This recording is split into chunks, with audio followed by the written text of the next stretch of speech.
ने कहा कि अगर पीएम मोदी साहब देश को एड्रेस कर रहे थे, बॉर्डर एरिया के लोग जो ये ऊपर बनता है ना जम्मू कश्मीर, जो लाइन वो है ना, उस लाइन के लोग ये लोग हैं, ये कह रहे हैं कि उस लाइन पे अगर हम लोग रहेंगे नहीं, वो लाइन रहेगी नहीं। अगर मोदी जी कहते हैं कि वो लाइन ऑफ कंट्रोल में जो हमारे ये मुसलमान, हिंदू, सिख, ईसाई भाई खड़े हैं, उनका जिक्र नहीं किया गया, इनको दुख बढ़ा था। मैं सुन रहा था, मेरी बात सुनो ना, रिपोर्टर सब सवाल ही पूछ रहे हैं। मेरी आप एक पार्टी के प्रेसिडेंट रह चुके हैं, देखो मेरी बात बड़ा मैटर करता है, मेरी बात जवाब दें। खून खराबा कभी हिंदुस्तान ने नहीं चाहा है।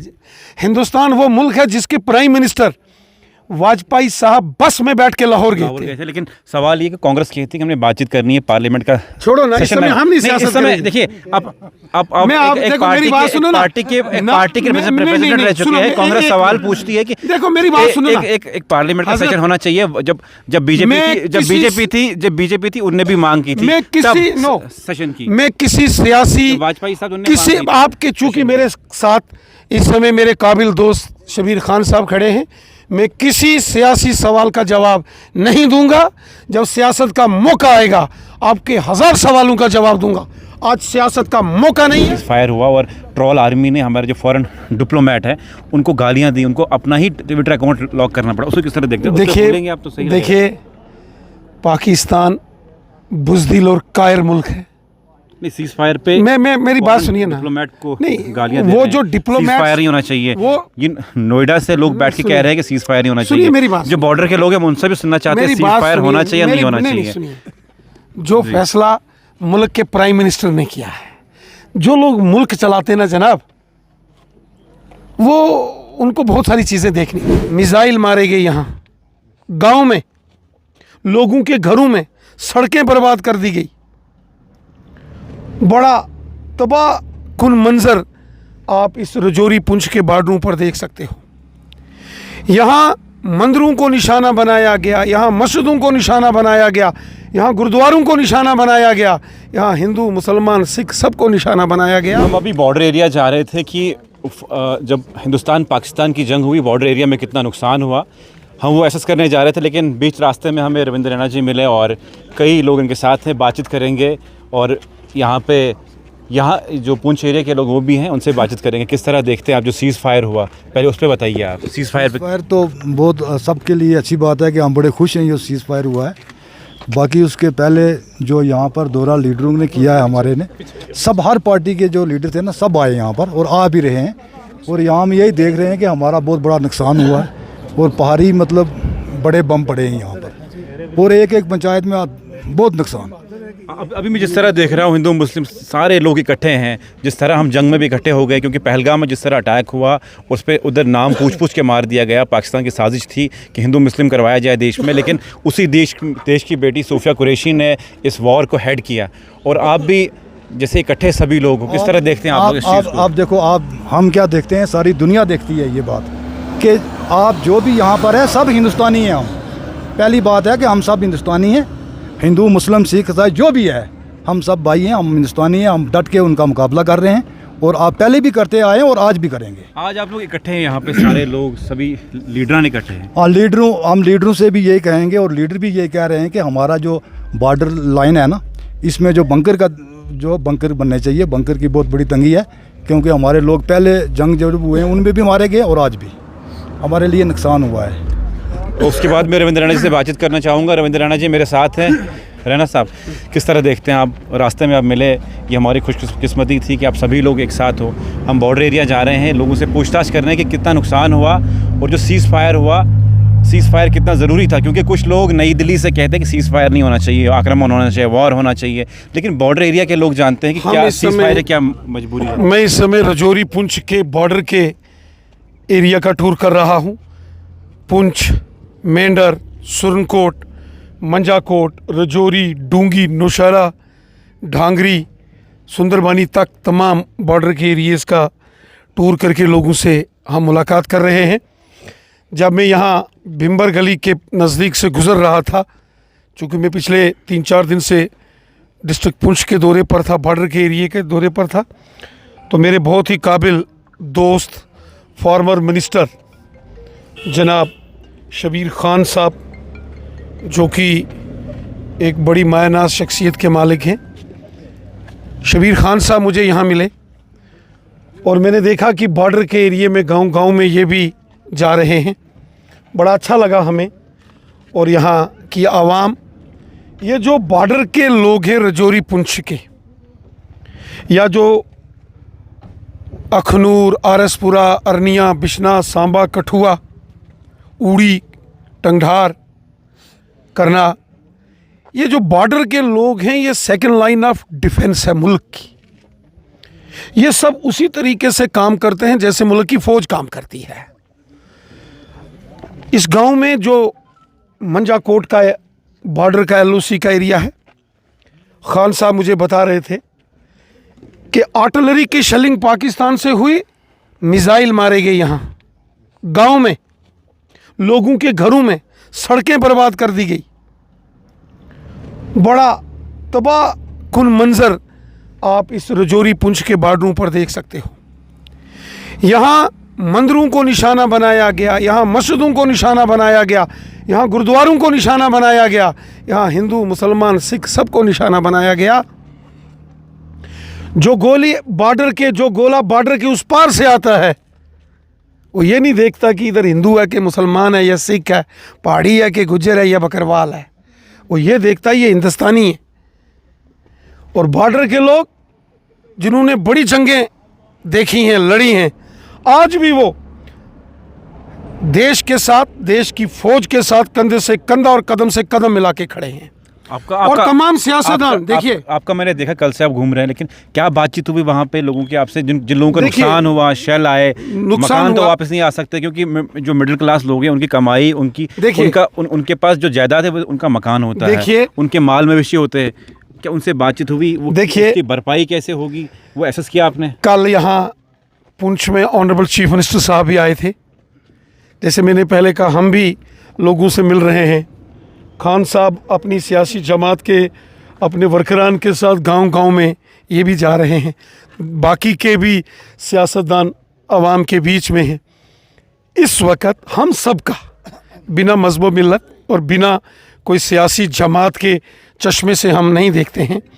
इस वक्त हमारा मिशन है गरीबों, ज़ईफ़ों, बेसहारा लोगों की मदद, और ख़ासकर उनको बसाना, और ख़ासकर वो लोग जो इस पाकिस्तान की इस दहशतगर्दी, इस शेलिंग, जो गोलाबारी उसने बॉर्डर पर की है, इससे जिन लोगों को नुकसान हो गया उनकी मदद करना, जिनके मकान टूटे हैं, जिनके घर बार बर्बाद हुए हैं, जो लोग ज़ख्मी हुए हैं या जिन्होंने लगते जिगर खोए हैं, पूरा हिंदुस्तान उनके साथ खड़ा है। लेकिन सवाल एक ये है कि अभी मेरी बहन यहाँ पीछे बात कर रही थी कि मोदी जी ने कल स्पीच दी, देश को एड्रेस किया, उन्होंने ये नहीं कहा कितनी जानें गई, जिन लोगों ने अपनी जानें खोई। देखो सियासत नहीं है, लेकिन इनको दुख है, ये बॉर्डर एरिया के लोग हैं। उन्होंने ये बात नहीं की कि जिन लोगों ने अपनी जानें, मेरी बात नहीं, क्या है ऐसी बात नहीं। मसूद साहब मेरी बात यहीं पे कह रही है। देखिए इन्हीं का सवाल है। देखिए जान हमारे लिए एक शख्स एक कहा कि अगर पीएम मोदी साहब देश को एड्रेस कर रहे थे, बॉर्डर एरिया के लोग, जो ये ऊपर बनता है ना जम्मू कश्मीर, जो लाइन वो है ना, उस लाइन के लोग ये लोग हैं। ये कह रहे हैं कि उस लाइन पे अगर हम लोग रहेंगे नहीं, वो लाइन रहेगी नहीं। अगर मोदी जी कहते हैं कि वो लाइन ऑफ कंट्रोल में जो हमारे ये मुसलमान, हिंदू, सिख, ईसाई भाई खड़े हैं, उनका जिक्र नहीं किया गया, इनको दुख बढ़ा था। मैं सुन रहा था, मेरी बात सुनो ना, रिपोर्टर सब सवाल ही पूछ रहे हैं। मेरी आप एक पार्टी के प्रेसिडेंट रह चुके हैं, देखो मेरी बात बड़ा मैटर करता है, मेरी बात जवाब देना। अल्लामा इकबाल ने कहा था, सारे जहां से अच्छा हिंदुस्तान हमारा, हम बुलबुले हैं इसकी ये गुलिस्तान हमारा, मजहब नहीं सिखाता आपस में बैर रखना, हिंदी है हम वतन है हिंदुस्तान हमारा। ये पूरा दिख रहा है, आप एक बार पूरा दिखा दो। यहाँ पे सारे लोग हैं, रैना साहब हैं, हमारे एक्स मिनिस्टर साहब भी हैं, इनसे बातचीत कर, शबीर खान साहब से बातचीत करेंगे, यहाँ भी चौधरी साहब भी हैं, सारे यहाँ पे। लेकिन एक और सवाल ये मैं कहना चाहूँगा, जिस तरह बॉर्डर एरिया में हम वहीं जा रहे हैं, हम पूरा LOC तक जा रहे हैं, आप LOC के बिल्कुल ऊपर हैं। लोगों से बातचीत करने, नुकसान बड़ा हुआ, हमें लोगों की कॉल्स आए कि हमारे मकान टूट गए, वो मकान जिन पे हमने पूरी उम्र लगाई है, अगर सरकार 2 लाख, 3 लाख, 5 लाख मुआवजा देगी, उससे हम मकान नहीं बना सकते, उससे हम जान वापस नहीं ला सकते। लेकिन बोल रहे हैं कि वॉर करना ठीक है, लेकिन सेफ्टी प्रिकॉशंस क्या हैं आपने?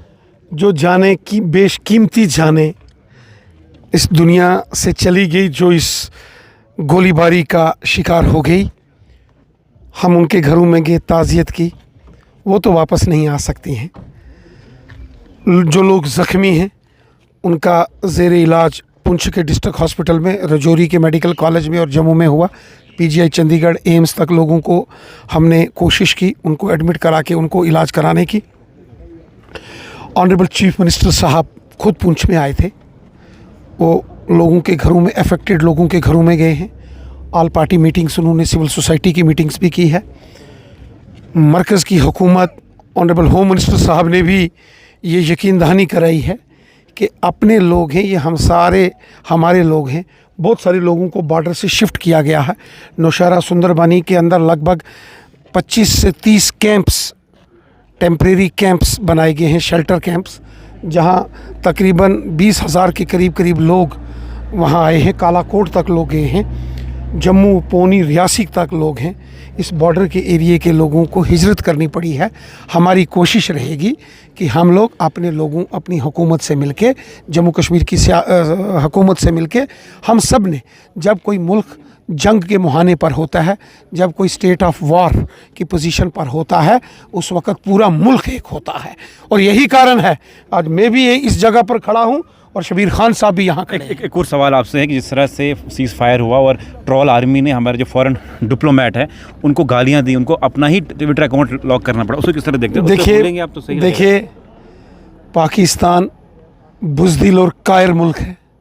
नहीं, सीज़ फायर पे मेरी बात सुनिए ना, डिप्लोमेट को नहीं, गालियाँ वो जो डिप्लोमेट, सीज़ फायर नहीं होना चाहिए। वो नोएडा से लोग बैठ के कह रहे हैं कि सीज़ फायर नहीं होना चाहिए। मेरी बात, जो बॉर्डर के लोग हैं उनसे भी सुनना चाहते हैं, सीज़ फायर होना चाहिए या नहीं होना चाहिए।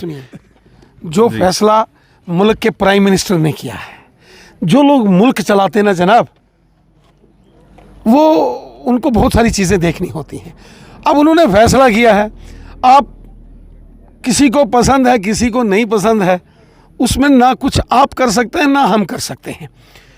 मुल्क के जो हायर लेवल के लोग हैं, जो डीजीएमओ है इंडियन आर्मी के, जो फॉरेन मिनिस्टर हैं, आर्मी के जनरल्स हैं, हुकूमतें हैं, उन्होंने फैसला लिया है और इन टर्म्स एंड कंडीशंस है।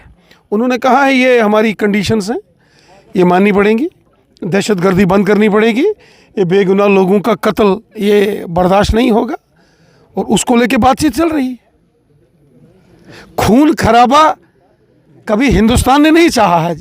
हिंदुस्तान वो मुल्क है जिसके प्राइम मिनिस्टर वाजपेयी साहब बस में बैठ के लाहौर गए थे। लेकिन सवाल ये कि कांग्रेस कहती है कि हमने बातचीत करनी है, पार्लियामेंट का छोड़ो ना, इस समय हम नहीं सियासत करेंगे। देखिए, मेरी बात सुनो ना, पार्टी के प्रेसिडेंट रह चुके हैं, कांग्रेस सवाल पूछती है कि देखो मेरी बात सुनो ना, एक पार्लियामेंट का सेशन होना चाहिए। जब बीजेपी थी उनने भी मांग की थी सेशन की। मैं किसी सियासी, वाजपेयी साहब किसी आपके, चूंकि मेरे साथ इस समय मेरे काबिल दोस्त शबीर खान साहब खड़े हैं, मैं किसी सियासी सवाल का जवाब नहीं दूंगा। जब सियासत का मौका आएगा आपके 1000 सवालों का जवाब दूंगा। आज सियासत का मौका नहीं है, आज लोगों की, आवाम की खिदमत का मौका है। आज खिदमत करेंगे, मैं भी करूंगा और इन्होंने भी करनी है। चलिए, मैं बहुत मुबारकबाद देता हूँ, आपको मुबारकबाद देता हूँ। मैं आपको देख रहा हूँ पिछले 2-3 दिन से आप बॉर्डर एरिया जा रहे हैं, लेकिन शबीर खान साहब मेरे साथ इनसे बातचीत करेंगे क्योंकि इकट्ठे सब लोग मिले। किस तरह देखते हैं सीज़ फायर को? सबसे पहले आप। मैं कहूँगा कि जो सीज़ फायर हमारी गवर्नमेंट ने किया है, यूनियन गवर्नमेंट ने, हमारे मुल्क के प्रधानमंत्री ने किया है, मैं उसका वेलकम करता हूँ, क्योंकि हम बॉर्डर के लोग हैं। हमें पता है कि वार अगर जारी रहती तो कितना बड़ा नुकसान था हमारा। आप अंदाज़ा लगाएं कि 2 दिन में यहाँ जितने भी मेरे गांव हैं, इस पूरे बला के, यहाँ से बीजी से लेके मैं कहूँगा पंचग्राई तक, बल्कि मैं ये कहूँगा सुंदरबनी से लेके मंडी लोरन तक अगर आप जाएंगे, जितने एलओसी का इलाका है सब तबाह बर्बाद हो गया। मकान लोगों के तबाह हो गए, माल मेशी ख़त्म हो गया, और लोगों ने माइग्रेशन भी की। मेरे इस ब्लॉक से कम 7-8 हज़ार लोग थे जिन्होंने यहाँ से निकले और आगे पीछे जाके शेल्टर ली, और 2 दिन से मैंने उनको वापस आके जो है अपने अपने घरों में जो है वो बसाया। हम ये चाहते हैं, हमारी जो डिमांड है इस वक्त स्टेट गवर्नमेंट और सेंट्रल गवर्नमेंट से हमारी एक ही रिक्वेस्ट है कि लकली तौर पर हम यहाँ खड़े थे तो और रविंदर रैना जी जो पुंछ से वापस आ रहे थे और ये भी आ गए, ये भी 3-4 दिन से टूर कर रहे हैं, मेरे डिस्ट्रिक्ट से, मुझे मेरे भाई हैं। ये पॉलिटिक्स हमारी अपनी जाए, लेकिन आज हम सब भारतीय हैं, हम सब एक हैं, और हमने एक होकर जो है वो पाकिस्तान का जो है मुकाबला करना है, और जो हमारे साथ ज़्यादती हो रही है उसका मुकाबला जो है हमने करना है, और अपनी सिक्योरिटी फोर्सेस के साथ कदम से कदम मिला के हमने उनके साथ जो है वो चलना। मेरी एक ही गुजारिश है, एक तो जितना भी एलओसी का इलाका उसमें बैंकर बनाए जाए, हर घर के पास एक बैंकर जो है बनना चाहिए, और उसके अलावा कम्युनिटी जो बैंकर हैं वो भी बनने चाहिए, और जितना नुकसान हुआ हमारे लोगों के पूरी उम्र में लोगों ने बड़ी मेहनत और मशक्क़त से एक मकान बनाया था, वो भी नहीं रहा, तबाह और बर्बाद हो गया। तो उनको कंपनसेशन मिलनी चाहिए और उनके जो माल मवेशी हैं उसका भी जो है मुआवजा उनको मिलना चाहिए। जो फसल नुकसान हुई है, क्योंकि इस वक्त फसल आपको पता है कि गंदम की फसल बिल्कुल तैयार थी और जो कि तबाह और बर्बाद हो गई है, तो उसका भी कंपनसेशन जो हमारे लोगों को जो है वो मिलना चाहिए। मैं आज फिर एक बात यही कहूँगा कि आज पार्टीज़ का कोई नहीं है, हम सब एक हैं, हम सब भारतीय हैं और हम सब भारतीय जो हैं इस वक्त एक हैं और एक होके जो है दूसरे मुल्क को जो है जैसे सुरनकोट में इस पर हमला हुआ, वहाँ पे भी लोग भागे। ये पहली बार शायद हुआ कि सुरनकोट को सेफ जगह माना जाता था, उस जगह पे हमला होना किस तरह देखते हैं? बिल्कुल आपने सही कहा कि सुरनकोट में भी हुआ, थन्ना मंडी अगर आप जाएंगे आप देखेंगे कितने दूर दूर तक इस बार जो है वो फायर वगैरह हुए। तो हम ये कहते हैं कि इन सब चीज़ों का एक ही हाल है कि यहाँ बैंकर बनाए जाएँ ताकि आइंदा के लिए, देखो यहाँ के रजौरी पुंछ के दानू डिस्ट्रिक्ट जो है ना, बल्कि ये सुंदरबनी से लेके आप श्रीनगर, बारामूला, कुपवाड़ा तक आप चले जाओ, सारे जो इलाके हैं गुरेज तक चले जाओ, सब LOC का हमारा इलाका है। इस सब इलाका जात में एक तो बैंकर बनने चाहिए ताकि जब पाकिस्तान की फायरिंग हो, हमने 65 भी देखा, हमने 71 भी देखा और हमारे बुज़ुर्गों ने 47 भी जो है वो देखा। हमारे लोग यहाँ कई बार उजड़े, कई बार आबाद हुए। तो परमानेंट सोल्यूशन यही है हमारा कि एक तो बैंकर बनाए जाएँ और दूसरा जो सीज़ फायर हुआ उसका हम वेलकम करते हैं।